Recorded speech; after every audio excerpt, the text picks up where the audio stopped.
și cinstit, și atunci nu știi că am trăit.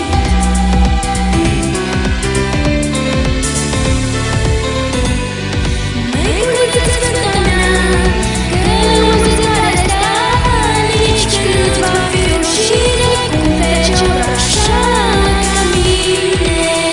Să cântăm noi împreună, toată lumea să ne audă, să cântăm la mic și mare despre dragostea de mamă. Să cântăm noi împreună, toată lumea să ne audă, să cântăm la mic și mare despre dragostea de mamă.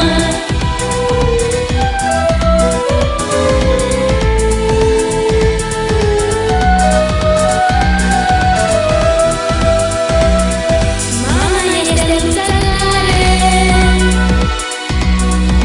un turnător de casă. Mama cel mai frumos nume, cel mai mult e în lume.